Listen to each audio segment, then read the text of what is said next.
Merhaba arkadaşlar, kanalıma hoş geldiniz. Bugün örgüye yeni başlayan arkadaşlarımın kolaylıkla ve keyifle öreceği çok güzel bir yelek çalışması yapacağız. Yeleğimizi bir yaşa göre ve tamamını dikişsiz olarak hazırlayacağız. Üzerinde de Selanik ve haroşa örgü modelini kullanacağız. Selanik örgü modelinin yapımını ayrı bir video olarak hazırlamıştım. Yukarıdan izleyebilirsiniz. Yine videomun altına link olarak da ekleyeceğim. Bu arada arkadaşlar biz bu bölüme kadar dikişsiz ördük. Sizler isterseniz 3 parça halinde de örebilirsiniz. O şekilde öreceksiniz, yani dikişli örecekseniz 32 bu ön beden, 32 diğer ön beden ve 56 ilmek de arka bedene vererek burada yaptığımız işlemleri yaparak dikişli bir şekilde de örebilirsiniz. Şimdi arkadaşlar kullanacağım malzemeleri de söyleyeyim, daha sonra birlikte yapımına geçelim. Alize Baby Best kullanacağım. 100 gram ağırlığında, 240 metre uzunluğunda, tüylenmeme özelliğine sahip bir ip. 3,5 numara şiş kullanacağım. Videoma geçmeden önce kanalıma abone olarak yapacağınız beğeni ve yorumlarla beni desteklerseniz çok sevinirim. Şimdi hazırsak yapımına başlayalım. Şişime toplam 120 tane ilmek attım ve bunu 5 diş haroşa olana kadar ördüm. Şimdi arkadaşlar kenardaki 6 ilmeğimizi haroşa olarak örüyoruz. 2, 3, 4, 5 ve 6. Bu 6 ilmeğimiz dahil 32 tane ilmek sayacağız ön bedenimiz için. 6, 8, 10, 12, 14, 16, 18, 20, 22, 24, 26, 28, 30, 32. Kenarına hemen bir ayraç takalım. Burası bizim ön bedenimizin bir tanesi. Şimdi diğer taraflara da ayraç takacağız yine. Parça iplerinizi çok güzel değerlendirebileceğiniz bir yelek arkadaşlar. Hangi renkte örmek istiyorsanız ara renk. Gri ipinize bağlıyorsunuz. Burada örmüş olduğumuz kenar patımız var. 6 tane haroşamız. Şimdi sarı ipimle devam edeceğim. Burada da 26 tane ilmeğim var. 6 tane de burada. 32 tane ilmeğim var ön bedenim için.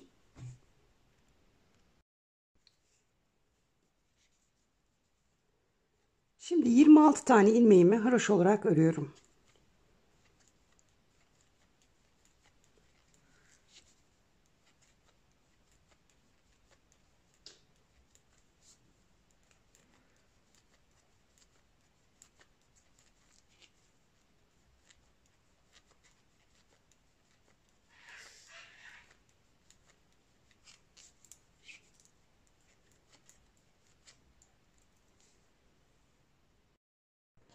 Arkadaşlar şimdi hırkanızın ana renginin ne renk olmasını istiyorsanız o renk ipinizi buradaki ipinize bağlıyorsunuz.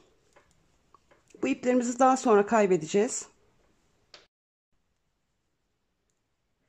Şimdi sıra sonunda 6 tane ilmeğim kalana kadar mavi ipimle ilmeklerimi haroşa olarak öreceğim.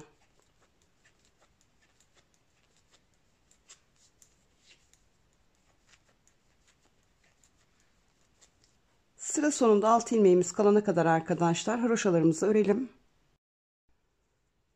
Sıra sonunda 6 ilmeğim kalana kadar mavi ipimle haroşa olarak ördüm. Şimdi mavi ipimi arkadaşlar gri ipimi bağlıyorum.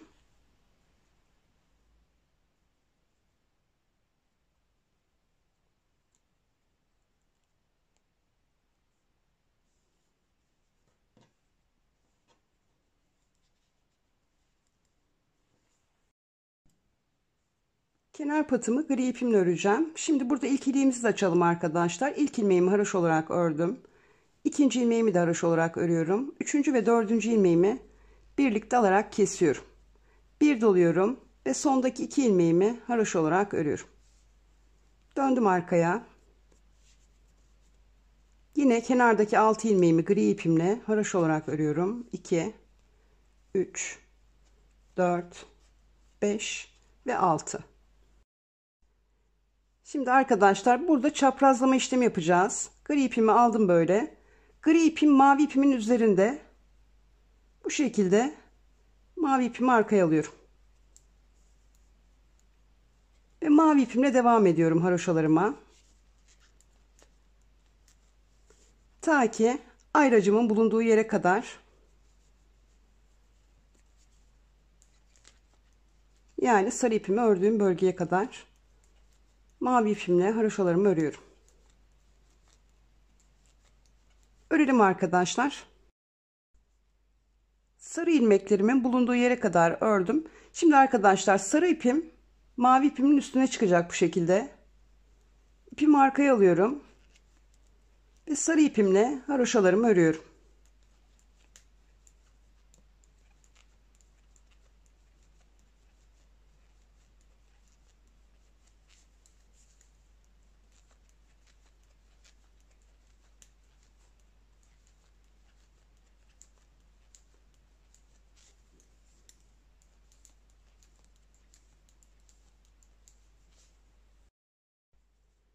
Kenar patıma geldim. Sarı ipimi koydum buraya.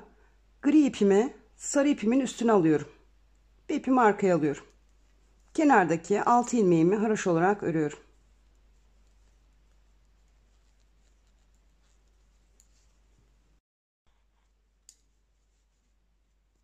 Örgümün ön yüzünü döndüm. İlk ilmeğimi örmeden alıyorum. Ve yine gri ipimle kenardaki 6 ilmeğimi haroşa olarak örüyorum. 3, 4, 5 ve 6. Sarı ipime geçeceğim. Bakın bu şekilde gri ipim yukarıda, sarı ipim altta. Yani alttan yukarı alıyorum. Gri ipim sarı ipimin üzerinde bu şekilde. Bu sıkıştırma işlemini mutlaka yapın arkadaşlar. Şimdi sarı ipimle devam ediyorum.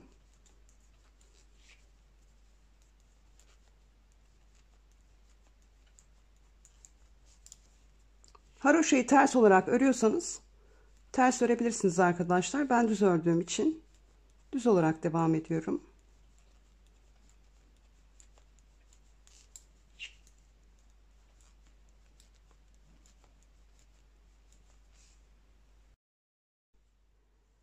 Mavi ilmeklerimin bulunduğu yere geldim. Şimdi yine kilit yapacağız arkadaşlar. Sarı ipimi mavi ipimin üzerine atıyorum. Ve mavi ipimle devam ediyorum.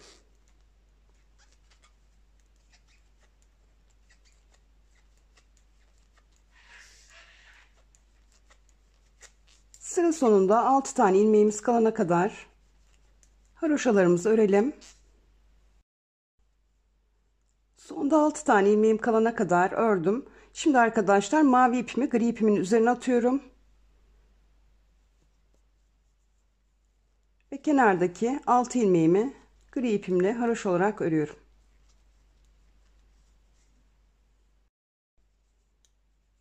Örgümün arka yüzündeyim. Kenardaki 6 ilmeğimi gri ipimle yine haroşa olarak örüyorum. Griyi gri örüyoruz arkadaşlar. Maviyi mavi. İpimi aldım. Gri ipim mavi ipimin üzerinde bu şekilde. Gri ipime geçtim. Ve yine örgümün arka yüzünde de haroşa olarak devam ediyorum. Sarı ilmeklerimize kadar örelim. Sarı ilmeklerimin bulunduğu yere kadar haroşa olarak ördüm. Şimdi arkadaşlar yine kilit yapacağız. Bu şekilde bakın sarı ipimi mavi ipimin üzerine alıyorum ve arkaya alıyorum.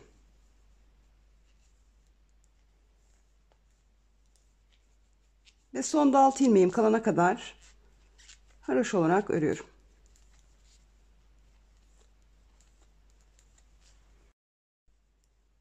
Sıra sonunda 6 ilmeğim kalana kadar ilmeklerimi haroşa olarak ördüm. Yine ipimi atlatıyorum. Bakın gri ipim sarı ipimin üzerinde. Arkaya aldım. Bunu da diğer elimle tutuyorum. Biraz da gerdiriyorum bu şekilde. Ve kenardaki 6 ilmeğimi gri ipimle haroşa olarak örüyorum.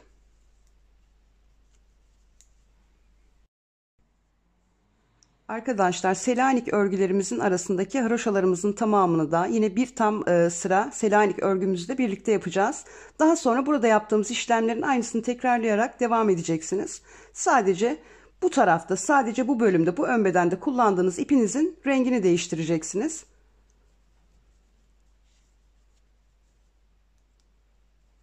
İlk ilmeğimi örmeden aldım. Kenardaki 6 ilmeğimi haroşa olarak örüyorum.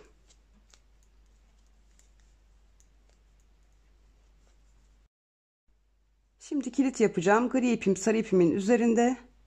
Bu şekilde diğer elimle gri ipimi tuttum. Ve sarı ipimle devam ediyorum. Hem ön yüzde hem arka yüzde haroşa olarak örüyoruz arkadaşlar. Selanik örgümüze geçene kadar.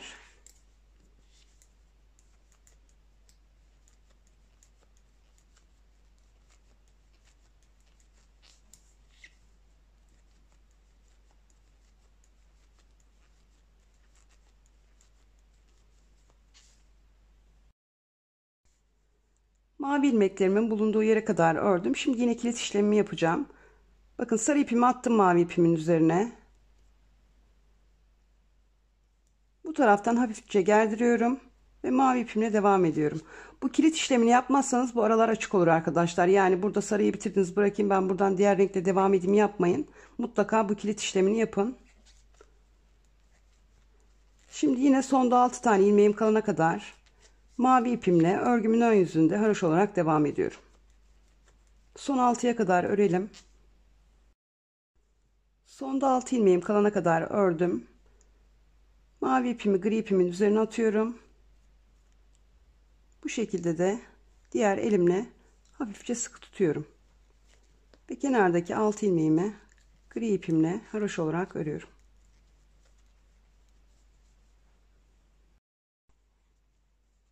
Örgümün arka yüzündeyim.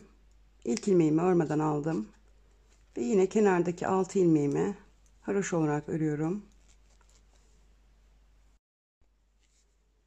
Özellikle uzatıyorum arkadaşlar videoyu, bu kilitleme işlemini anlayın diye.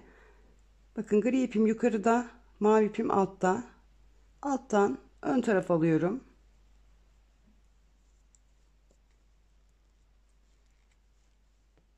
Ve mavi ipimle devam ediyorum.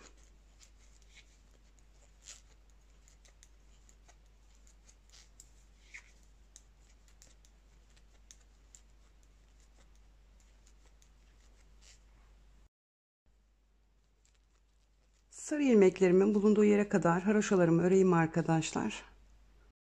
Sarı ilmeklerimin bulunduğu yere kadar ördüm. Şimdi yine kilit yapacağım. Sarı ipimi mavi ipimin üzerine alıyorum ve diğer tarafa atıyorum. Mavi ipimi de bu tarafa alıyorum. Biraz da bu şekilde sıkılıyorum ve sarı ipimle devam ediyorum.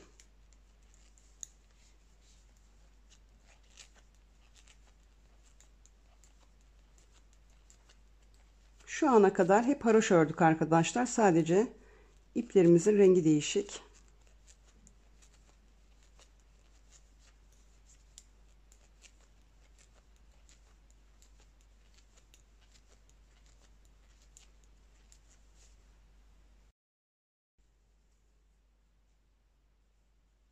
Şimdi yine kilit yapacağız arkadaşlar. Bakın sarı ipimiz burada.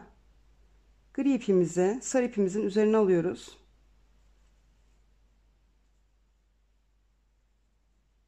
Çaprazladık yani burayı.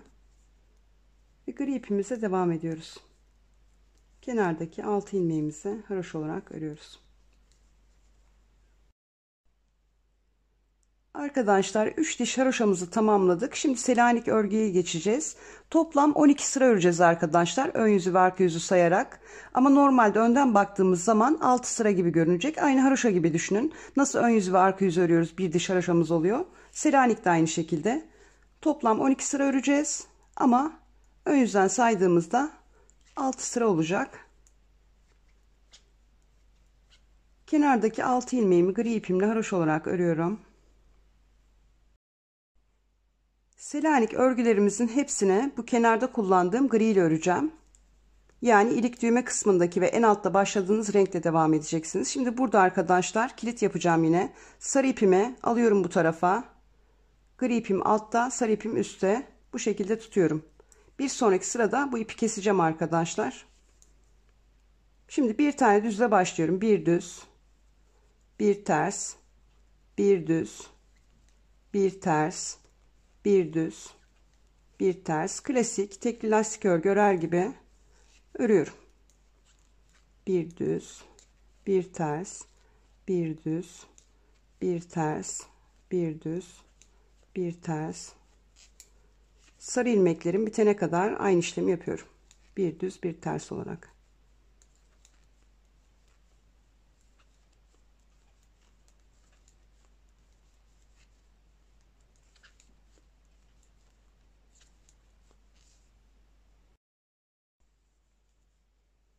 İpimi çaprazlıyorum.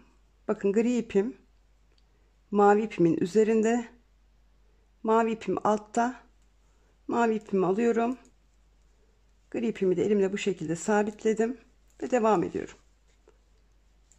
Arka bedenimiz ve diğer ön bedenimiz arkadaşlar aynı renk devam edecek. Biz sadece model uygulamamızı şimdilik bu tarafta yapacağız. Yani bu ön bedenimizde.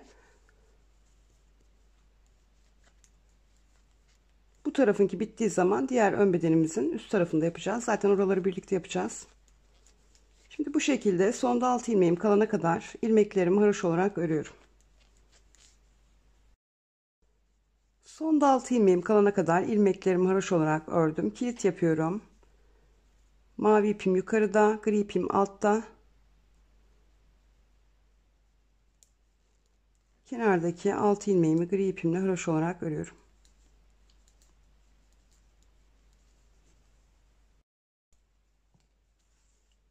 Arka yüzümü döndüm. Baştaki 6 ilmeğimi haroş olarak örüyorum. Mavi ipime geçtim. Bakın bu şekilde gri ipim mavi ipimin üzerinde. Mavi ipimi arkaya alıyorum. Burayı sıkıştırdım biraz. Haroş olarak devam ediyorum.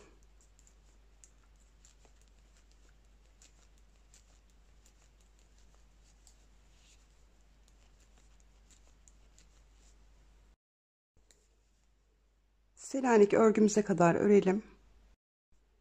Selanik örgümün bulunduğu yere kadar ilmeklerimi haroş olarak ördüm. Kilit yapacağım. Düzü düz, ters ters olarak öreceğim ama arkadaşlar düzü bakın buradan değil, ilk kanattan değil, ikinci kanattan girerek. Daha önce Selanik örgüyü anlatmıştım. Kısaca burada da bir göstereyim. Ters ilmeklerde farklı bir işlem yapmıyoruz. Ters olarak örüyoruz.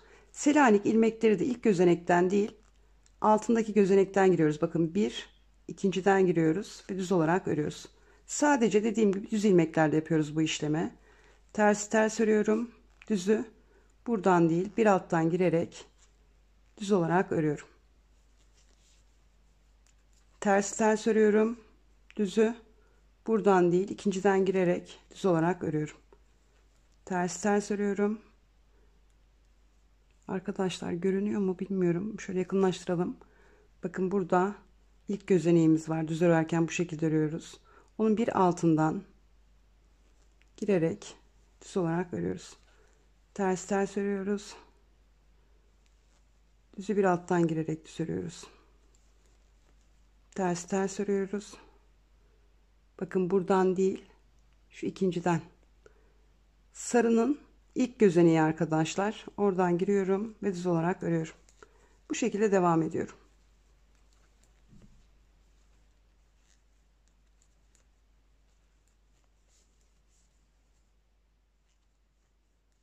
Bu işlemi hem ön yüzde bu şekilde yapacağız hem de arka yüzde.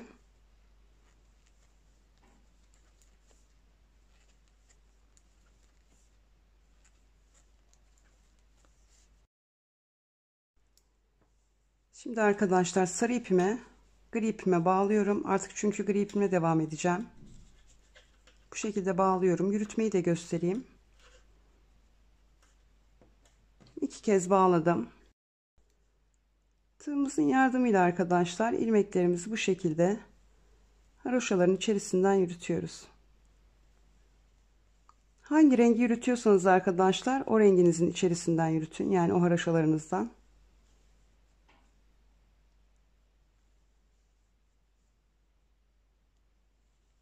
Ben yürütmüştüm bayağı. Fazlalığını da keseceğiz.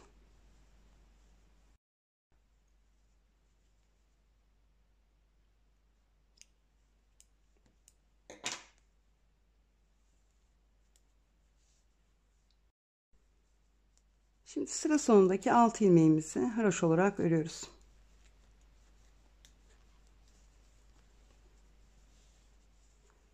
Örgümüzün ön yüzünü döndük. Baştaki ilmekte arkadaşlar işlem yapmıyoruz. Bu ilmeklerimiz haroş olarak devam edecek. 3, 4, 5 ve 6. 6 ilmeğimi haroş olarak ördüm. Bu arada arkadaşlar birinci sıramızda Selanik kurulumuzu yaptık. Örgümüzün arka yüzünde ikinci sıramızda Selaniklerimizi ördük ve ön yüzde bir sıra Selanik örgümüz görünüyor. Şimdi 10 sıra daha, yani hem ön yüzü sayacağız hem arka yüzü sayacağız. Toplam 12'ye tamamlayacağız. 2 sırasını zaten yaptık. 2 sıra daha yapalım arkadaşlar, birlikte daha anlaşılır olsun. Bu arada görmüş olduğunuz sarı ilmekler gidecek arkadaşlar. Birkaç sıra ördükten sonra görmeyeceksiniz onları. Şimdi kenardaki 6 ilmeğimi haroş olarak ördüm. İlk ilmeğim düz. Düzleri ne yapıyorduk? Bir alttan girerek alıyorduk. Bu şekilde yaklaştırayım. İlk gözeneğe değil, ikinciye giriyorum ve düz olarak örüyorum. Ters örüyorum. Düzü bir alttan girerek düz olarak örüyorum. Ters örüyorum. Düzü alttan girerek düz örüyorum. Bakın arkadaşlar, sarı ipimiz artık görünmüyor. Ters örüyorum. Düzü bir alttan girerek düz olarak örüyorum.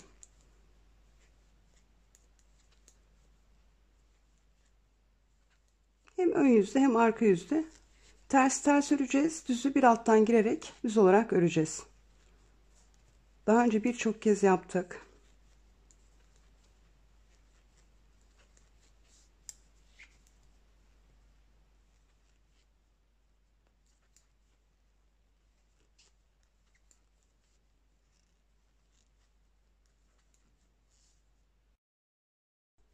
Şimdi yine mavi ipime geçiyorum arkadaşlar. Çaprazlıyorum. Bakın gri ipim yukarıda, mavi ipim altta.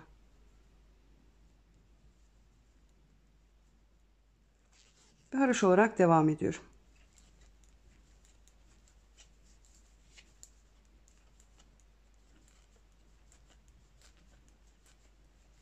Sonda 6 ilmeğimiz kalana kadar haroş olarak örelim.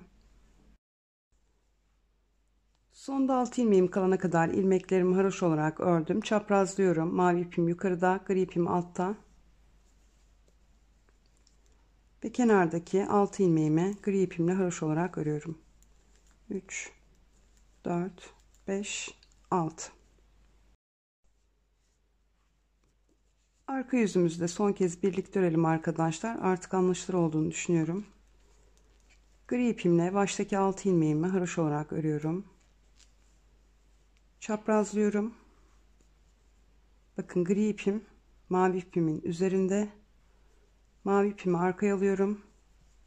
Gri ipimi biraz gerdiriyorum. Ve devam ediyorum. Haroş olarak örüyorum. Selaniklerimize kadar öreyim arkadaşlar. Selanik örgümün bulunduğu yere kadar ilmeklerimi haroş olarak ördüm. Şimdi çaprazlama yapıyorum yine. Gri ipimi mavi ipimin üzerinden arkaya aldım. Düzü düz, ters olarak öreceğim ama düzü yine buradan değil, bir alttan girerek düz olarak örüyorum. Tersi ters örüyorum. Düzü ilk gözenekten değil, ikinci gözenekten girerek düz olarak örüyorum. Tersi ters örüyorum. Aynı şekilde devam ediyorum. Bir değil, bakın iki.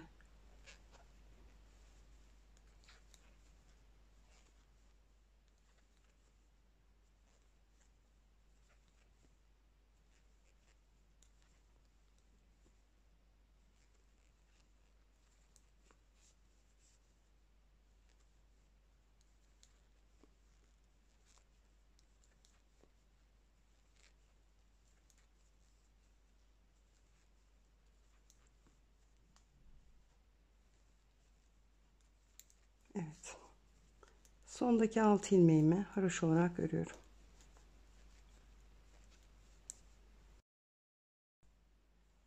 Örgümüze 120 ilmekle başladık ve 5 sıra haroş olarak ördük. Haroş ördüğümüz rengimizle baştaki ve sondaki 6 ilmeğimizi devam ettireceğiz örgümüz bitene kadar. Biz sadece renk geçişlerimizi bu ön bedenimize ait olan 32 ilmek üzerinde uygulayacağız. Baştan 6 tanesini haroş olarak örüyoruz. Diğer 26 tanesinde model uygulamamızı yapıyoruz. Arka beden ve diğer ön bedenin ilmeklerini de arkadaşlar gördüğünüz gibi hangi rengi kullanmak istiyorsanız, bu arada bu aslında sizin ana renginiz olacak. Burada onu kullanacaksınız. Sondaki 6 tane ilmeğinizde yine bu altta yaptığınız renkle devam ettireceksiniz. 3 tane haroşa sırası örmüştük arkadaşlar. Üzerine Selanik örgüye başlamıştık. Biz birlikte şimdi 4 sıra Selanik örgümüzü zaten ördük. Selanik örgümüzü 12 sıraya tamamlayacağız arkadaşlar. Önden saydığımız zaman da düz ilmeklerimiz 6 tane olacak. 4 sıra ördük. Yani siz şimdi 8 sıra daha ön yüzü arka yüzü Selanik şekilde öreceksiniz. 12 sıraya tamamladıktan sonra farklı bir renk ipe geçip 3 diş haroşa öreceksiniz. Sonra yine gri ipinizle, yani bu Selanik örgüler hep aynı renk iple olacak. Şu an ben gri ile örüyorum. Selanik örgümü tamamladığım zaman 12 sıraya farklı bir renk yapacağım haroşalarımı. Daha sonra tekrar Selanik örgüye geçtiğimde yine gri ipimi kullanacağım Selanik örgüde.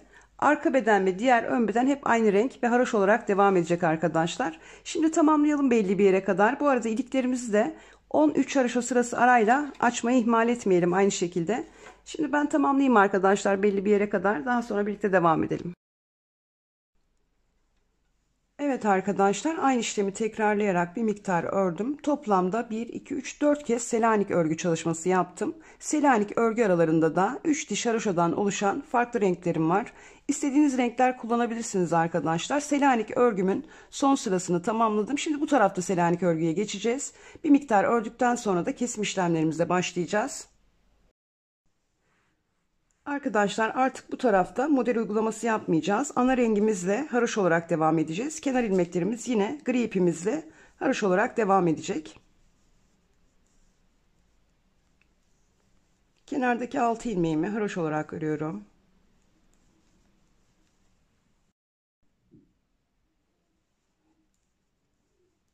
Şimdi aradaki ilmeklerimi haroşa örgü olarak devam ettiriyorum.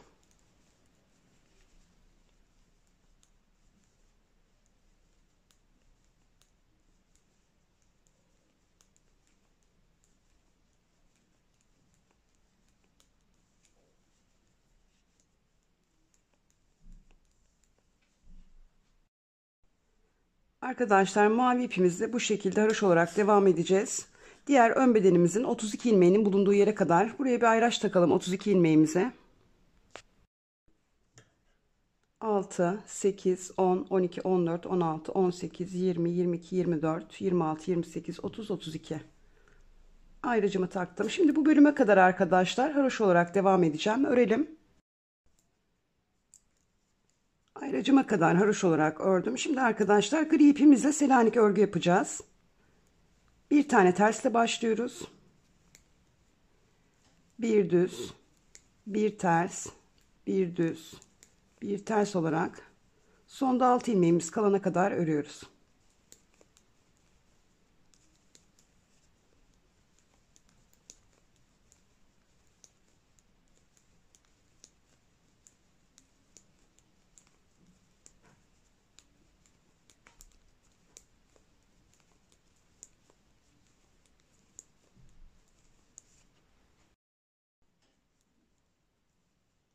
Bu arada arkadaşlar 4. iliğimi açacağım.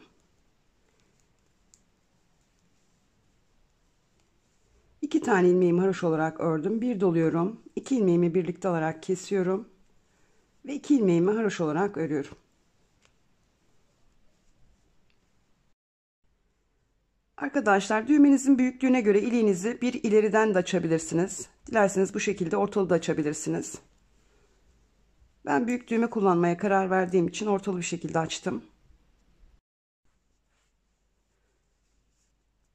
Arka yüzümüzde de aynı şekilde Selanik örgümüzü devam ettireceğiz. Kenardaki 6 ilmeğimizi haroşa olarak örüyoruz.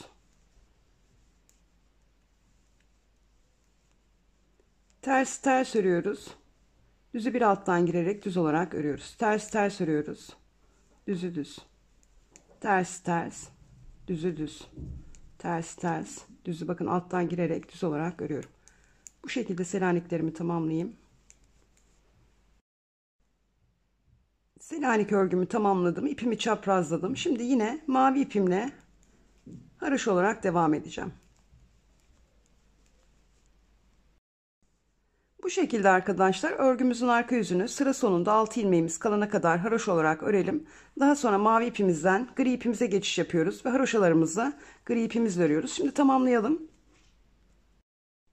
Örgümün arka yüzünü tamamladım. Arkadaşlar şimdi yine bu şekilde devam edeceğiz. Baştaki 6 ilmeğimizi gri ipimizle, diğer ilmeklerimizin tamamını diğer ön bedenimizin bulunduğu yere kadar mavi ipimizle haroşa olarak öreceğiz. Burada da gri ipimizle Selanik örgümüzü devam ettireceğiz. Birlikte 2 sıra Selanik örgümüzü ördük. Şimdi 6 sıra daha örelim arkadaşlar. 8 sıraya tamamlayalım. Daha sonra kol kesimimizi birlikte yapalım.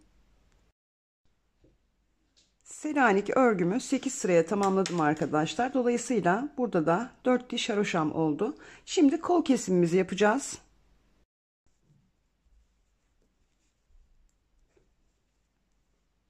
Baştaki 6 ilmeğimizi haroşa olarak örüyoruz.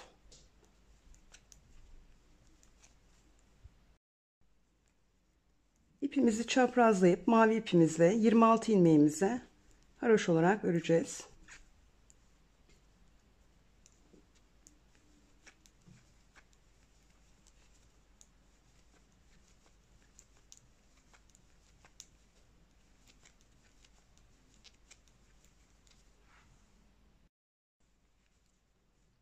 On üç, 14, 15, 16, 17, 18, 19, 20, 21, 22, 23, 24, 25 ve 26.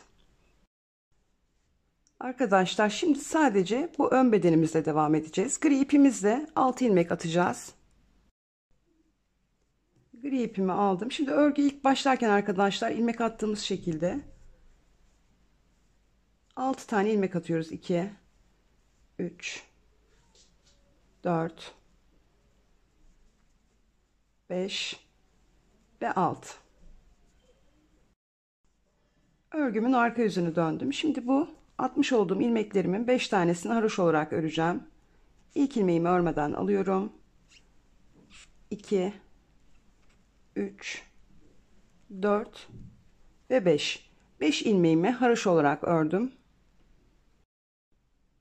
Son ilmeğimle mavi ilmeğimin ilkini birlikte alarak keseceğim. Ters kesim yapıyorum arkadaşlar. Ters örgüyle öne düz düşmesi için. Ters olarak kestim. Şimdi ön yüzümü dönüyorum.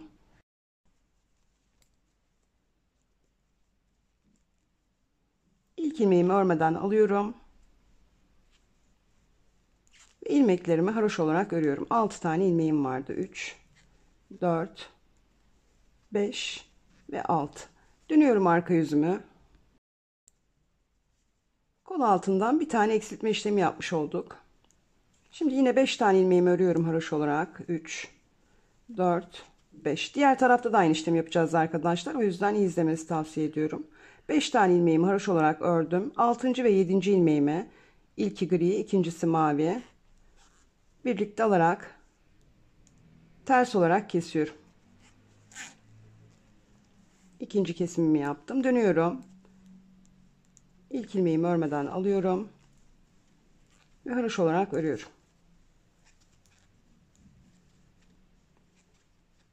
Örgümüzün arka yüzünde yapıyoruz bu kesimlerimizi. Diğer ön bedenimizin kesimlerini de örgümüzün ön yüzünde yapacağız. Şimdi yine örgümün arka yüzünde 5 tane ilmeğimi haroşa olarak örüyorum. 3, 4 ve 5.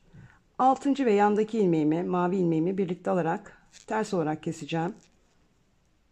2 ilmeğimi aldım. Birlikte ters olarak ördüm. Şimdi yine mavi ipimle devam ediyorum haroşalarımı örmeye.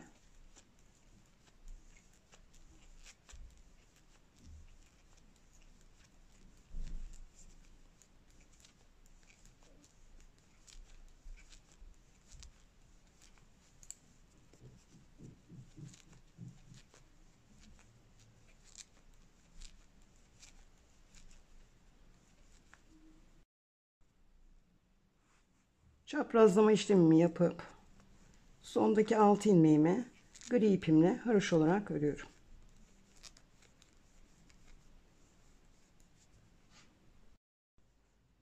Arkadaşlar kol kenarı kesim işlemini tamamladık. Artık mevcut ilmek sayımızla herhangi bir artırma ya da eksiltme işlemi yapmadan sadece bu ön bedenimizi öreceğiz. Baştaki ve sondaki 6 ilmeğimizi gri ipimizle, aradaki 23 tane ilmeğimizi mavi ipimizle haroşa olarak öreceğiz. Haroşa sıra sayımızda bu mavilerden saydığımız zaman haroşa dişlerimizi 19 olana kadar arkadaşlar normal bir şekilde haroşalarımızı öreceğiz. Şimdi tamamlayalım. Daha sonra yaka kesimiyle devam edelim. Evet arkadaşlar, haroşa sıramı 19'a tamamladım. Şimdi yaka kesimimizi yapacağız. Bu arada ben düğmelerimi de diktim arkadaşlar. Tığımızın yardımıyla kesimlerimizi yapacağız. Şişle de yapabilirsiniz, fark etmez. İlk ilmeğime girdim. İkinci ilmeğime de giriyorum ve birlikte iki ilmeğimi kesiyorum.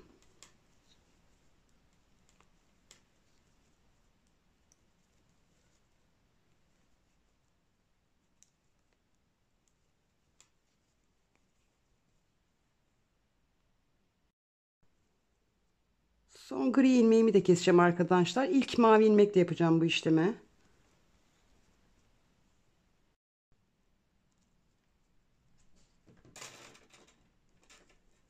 Artık sadece mavi ve bu taraftaki gri ipimizle devam edeceğiz.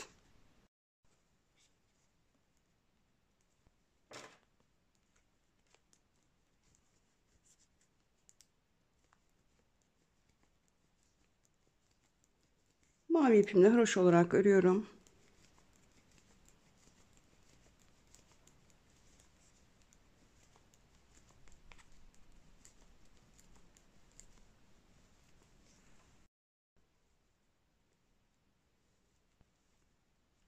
Kenardaki 6 tane ilmeğimi de gri ipimle haroşa olarak örüyorum.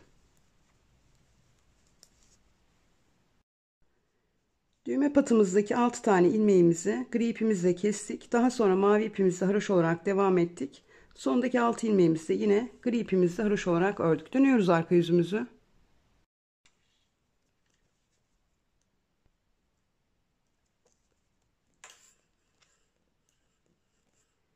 Kenardaki 6 ilmeğimizi yine gri ipimizle devam ettireceğiz arkadaşlar.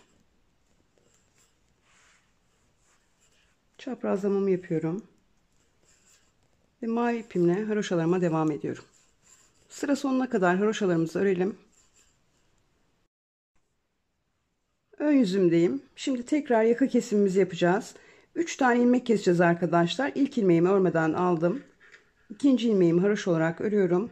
Arkadaki ilmeğimi öndeki ilmeğimin üzerinden atlatıyorum. İlk kesimimi yaptım. Bir ilmek haroşa örüyorum. Arkadaki ilmeğimi öndekinin üzerinden atlatıyorum. İkinci kesimimi yaptım. Aynı şekilde bir tane ördüm haroşa olarak. Arkadaki ilmeğimi öndeki ilmeğimin üzerinden atlattım. Toplam 3 kez kesme işlemi daha yaptık. Şimdi yine arkadaşlar aynı şekilde haroşalarımızı örelim. Tekrar ön yüze geldiğimizde tekrar kesim yapacağız. Şimdi tamamlayalım oraya kadar. Evet, tekrar ön yüze geldim. İlk ilmeğimi örmeden alıyorum. İkinci ilmeğimi haroşa olarak örüyorum. Arkadaki ilmeğimi öndekinin üzerinden atlatıyorum. 2 kez kesim yapacağız arkadaşlar bu defa. İlk etapta 6 tane ilmeğimizi kestik. Daha sonra 3, şimdi 2. İkinci ilmeğimi aldım. Arkadaki ilmeğimi öndeki ilmeğimin üzerine atlatıyorum. 2 kesimimi yaptım. Şimdi tekrar arkadaşlar haroşalarımızı örelim. Ön yüze geldiğimizde yaka kesimimizi birlikte bir kez daha yapalım. Evet, tekrar ön yüzümdeyim. İlk ilmeğimi örmeden aldım. İkinci ilmeğimi haroşa olarak örüyorum. Arkadaki ilmeğimi öndeki ilmeğimin üzerinden atlatıyorum. Bir tane kesim yaptım. Artık arkadaşlar bu şekilde birer birer kesim yapacağız. Ta ki şişimizde 22 tane ilmeğimiz kalana kadar. Devam edelim bu şekilde. 22 tane ilmeğimiz kaldıktan sonra da en alttan saydığımız zaman haroşa dişlerimizi, mavi olan bölümü 30 olduğu zaman arkadaşlar ilmeklerimizi bekleteceğiz. Şimdi o bölüme kadar örelim. Evet arkadaşlar, kesimlerimi en son birer birer yaparak şişimde en son 22 ilmek kalana kadar ördüm. Daha sonra arkadaşlar artırma ya da eksiltme işlemi yapmadan birkaç sıra daha haroşa örüp en alttan saydığım zaman mavilerimi 30 diş haroşaya tamamladım ve ilmeklerimi bu şekilde ilmek tutucuya aldım. Şimdi arka bedenimizle devam edeceğiz. Tıpkı ön parçamızda olduğu gibi arkadaşlar 6 tane ilmek atıyoruz şişimize.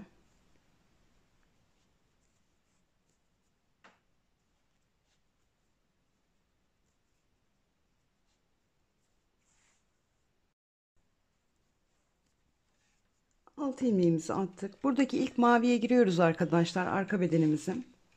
Bu şekilde düz olarak örüyoruz. Arkadaki ilmeğimizi öndeki ilmeğimizin üzerinden atlatıyoruz. İlk kesimimizi bu şekilde yaptık. Dönüyoruz. İlk ilmeğimi örmeden alıyorum. Ve kenardaki 5 tane ilmeğimi haroşa olarak örüyorum.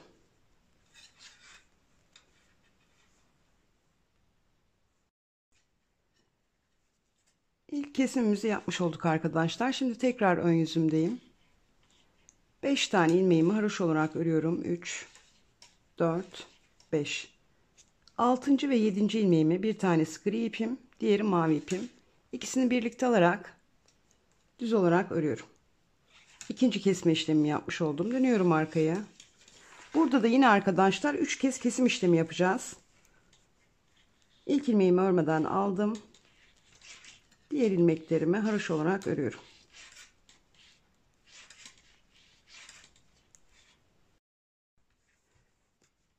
Ön yüzüme döndüm. Son kesimimi yapacağım bu taraftaki.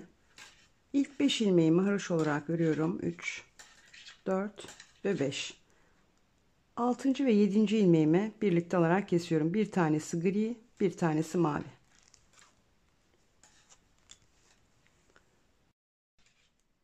Bu tarafın kol kesim işlemini tamamladık arkadaşlar. Artık kesim yapılmadan sadece haroşa olarak devam edecek. Şimdi diğer tarafın kesimini de yapalım. Arka bedenimize ait ilmeklerimiz bitene kadar haroşa olarak örelim. Diğer ön bedenimin bulunduğu yere kadar arka bedenime ait ilmeklerimi haroşa olarak ördüm. Şimdi burada da artışımızı yapacağız. Gri ipimi aldım. Hem başta arkadaşlar hem de sonda gri ipimizi haroşa olarak öreceğiz yine. Şimdi gri ipimle 6 ilmek de bu tarafa atacağım. Arkadaşlar gece çekimi yapıyorum. O yüzden videoyu çok uzatamıyorum. Çünkü şişler çok fazla ses yapıyor masaya temas ettikçe. Zaten kolay bir model. Haroşa örgü ve Selanik'ten oluşuyor. 2, 4, 6 tane ilmeğimi attım. Örgümün arka yüzünü döndüm. Bu taraftaki kesim işlemlerimizi de örgümüzün arka yüzünde yapıyoruz arkadaşlar. Yine birer birer 3 tane ilmek keseceğiz. Üçünü de birlikte yapalım.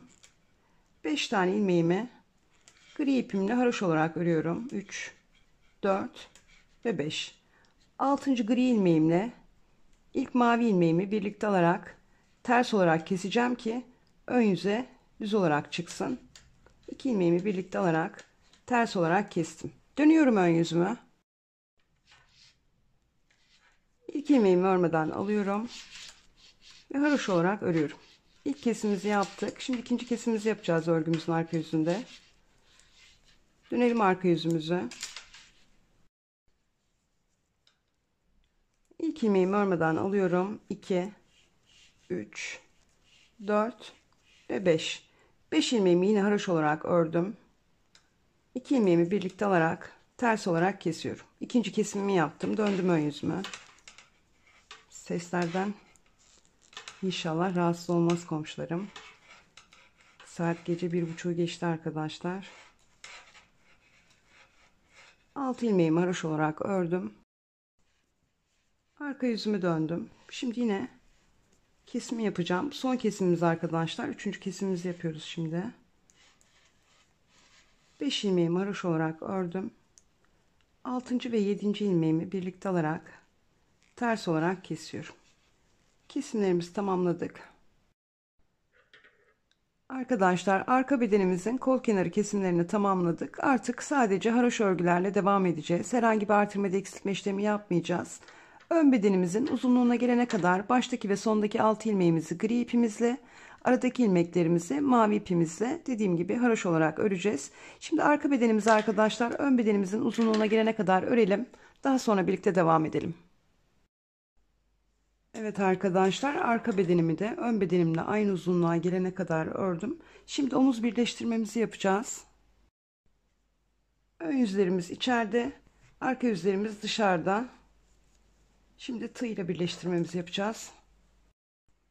Kenardaki grilerimi gri ipimle birleştireceğim. Maviyi de maviyle. Şimdi ilk ilmeğimi şimdiden çıkardım. Karşıdaki ilmeğimi de çıkarıyorum. İkisini birlikte alarak örüyorum. Bir buna girdim bir karşıya, ikisinin içerisinden çıkıyorum ve son ilmeğimden kaydırıyorum arkadaşlar. Bir buna girdim, bir buna, üçünü birlikte de örebilirsiniz bu şekilde. Bir buna girdim, bir buna.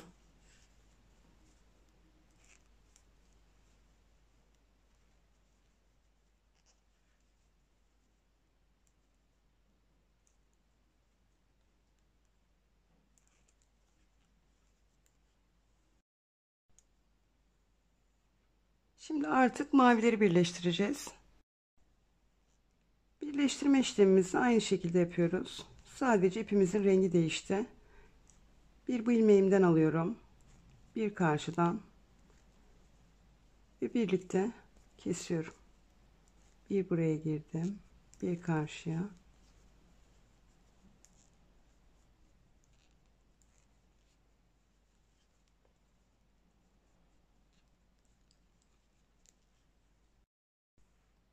Ön bedenimizin ilmekleri bitene kadar bu şekilde keselim. Evet arkadaşlar, omuz birleştirmemi tamamladım. Şimdi diğer ön bedenimize devam ediyoruz. Diğer ön bedenimizde biliyorsunuz 4 sıra yani 8 tur Selanik örgü yapmıştık. Şimdi örgümüzün arka yüzünde bu defa bu tarafta yapıyoruz arkadaşlar. Artırma işlemimizi bu şekilde yapıyoruz. 6 tane ilmek artıracağım. 1, 2, 3, 4, 5 ve 6. Diğer ön bedenimizde kol ve yaka kesimlerimizi nasıl yaptıysak burada da aynı şekilde yapacağız arkadaşlar. Sadece yönlerimiz değişti. Onun dışında yapacağımız işlem aynı. O yüzden çok uzatmayacağım. 2, 4, 5 tane ilmeğimi haroşa olarak ördüm. 6. ve 7. ilmeğimi birlikte alarak kesiyorum. Dönüyorum. İlk ilmeğimi örmeden alıyorum. Ve kenar ilmeklerimi haroşa olarak örüyorum. İlk kesimimizi yaptık. Şimdi ikinci kesimimizi yapacağız.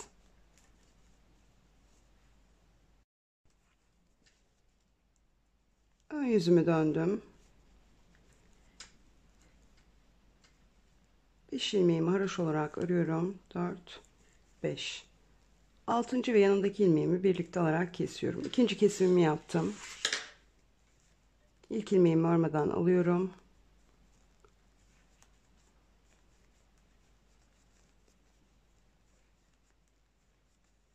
Haroşalarımı ördüm, döndüm. Şimdi son kesimimi yapacağım.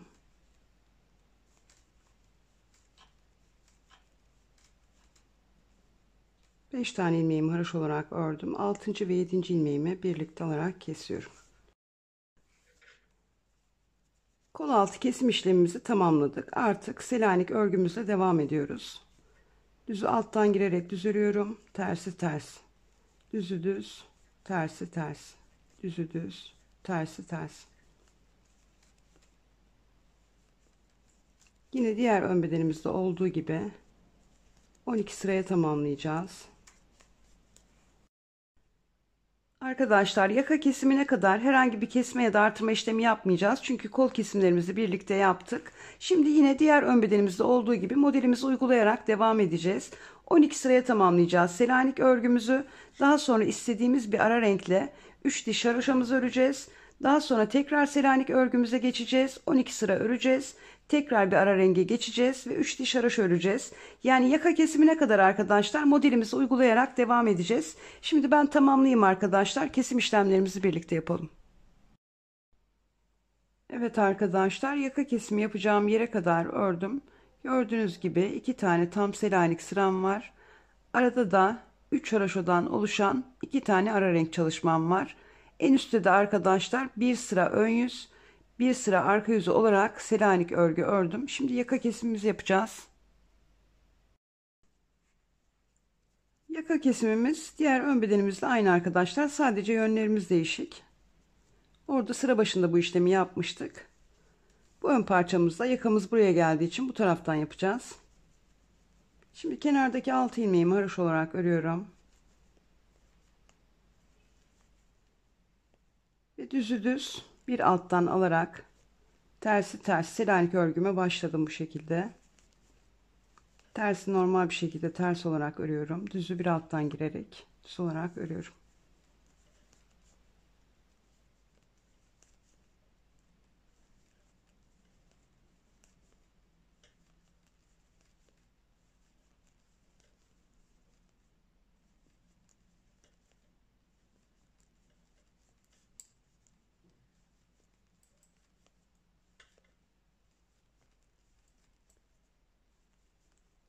Sondaki 6 ilmeğimi haroş olarak örüyorum.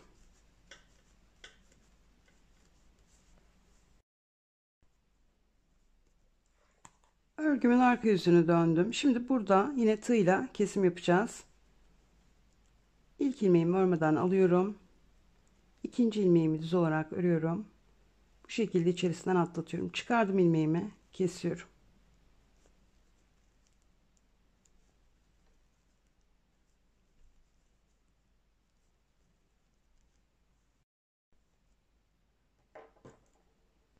Altı ilmeğimi kestim. Şimdi yine Selanik örgümle devam ediyorum.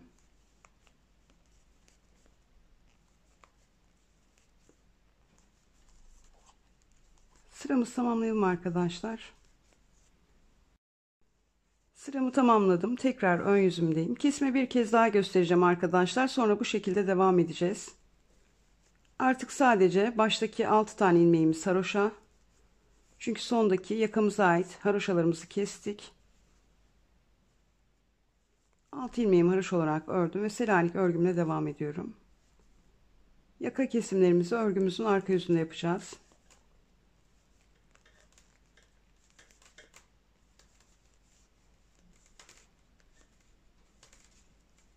Sona kadar öreyim.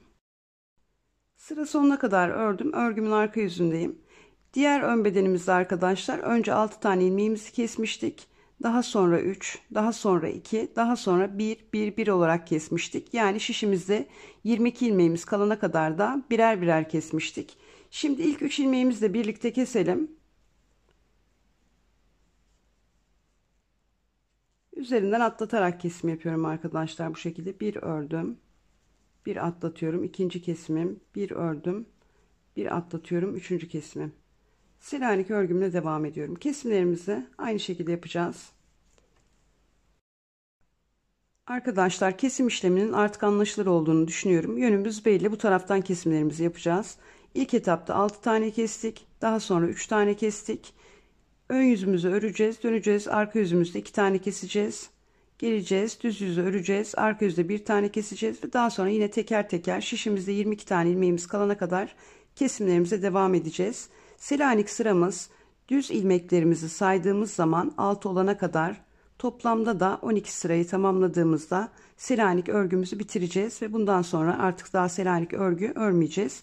Baştaki 6 ilmeğimizi gri olarak sürdüreceğiz haroş olarak. Aradaki ilmeklerimizde Selanik örgümüzü tamamladığımızda mavi yani ana renk ipimizle devam ettireceğiz. 30 sıra örmüştük arkadaşlar sanıyorum buranın toplamını. Burayı da yani diğer ön bedenle ve arka bedenle aynı uzunluğa gelene kadar o şekilde öreceğiz ve omuz birleştirmemizi yapacağız. Şimdi tamamlayalım arkadaşlar. Evet arkadaşlar, diğer ön bedenimi de aynı şekilde tamamladım. Son selaniğimi ördükten sonra 6 diş mavi rengimle haroşa ördüm ve omuz birleştirmemi yaptım. Şimdi yakamızı öreceğiz.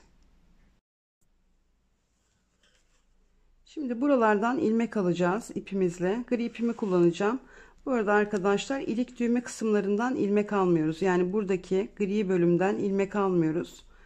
Mavi taraftan alacağım.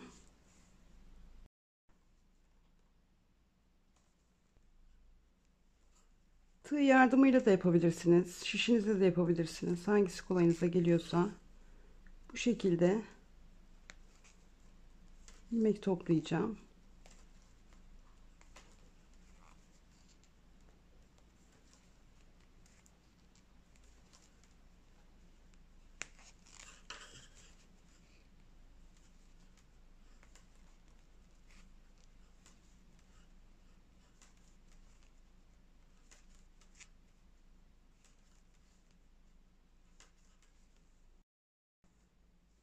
Arkadaşlar ilmeklerimi topladım. Şimdi burada diğer şişimde arka bedenime ait ilmeklerim var.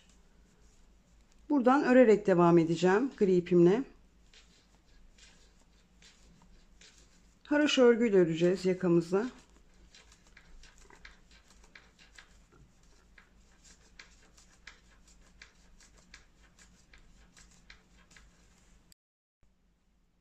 Şimdi de diğer ön bedenimizden ilmeklerimizi toplayacağız arkadaşlar. Dediğim gibi ilk düğme patından ilmek almıyoruz.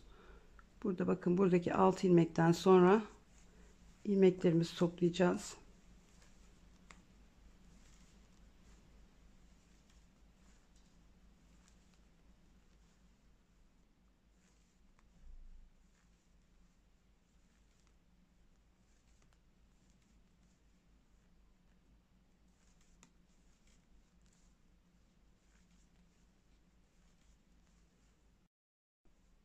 Evet arkadaşlar, ilmeklerimi topladım. Şimdi sadece haroşa örgülerle devam edeceğiz. Kaç sıra ördüğümü arkadaşlar tamamladıktan sonra söyleyeceğim. Şimdi bir miktar haroşamızı örelim. Evet arkadaşlar, yaka kısmından toplamış olduğum 68 ilmeğimi 1, 2, 3, 4, 5, 6, 7, 8, 9, 10, 11, 12, 13, 14, 15, 16, 17, 18. 18 haroşa sırası ördüm. Şimdi ilmeklerimi keseceğim. İlk ilmeğimi örmeden alıyorum. İkinci ilmeğimi haroşa olarak örüyorum. Arkadaki ilmeğimi öndeki ilmeğimin üzerinden atlatıyorum. Bir örüyorum. Bir atlatıyorum. Bir örüyorum. Bir atlatıyorum. Bu şekilde sıra sonuna kadar ilmeklerimi örerek kesme tekniğiyle keseceğim. Bir örüyorum. Bir atlatıyorum. Bir örüyorum. Bir atlatıyorum. Arkadaşlar, kesim işlemimi tamamlayıp yeleğimin son haliyle geliyorum. Evet arkadaşlar, yakamı tamamladım. Kol altı birleştirmelerimi de yine tığ yardımıyla yaptım. Şimdi ölçülerimi de vereyim arkadaşlar. 32 santimetre uzunluk, 30 santimetre genişlik. Yapacak arkadaşlara şimdiden kolay gelsin. Kanalıma abone olmayı, videolarımı beğenmeyi unutmayın lütfen. Bir sonraki videoda görüşmek üzere.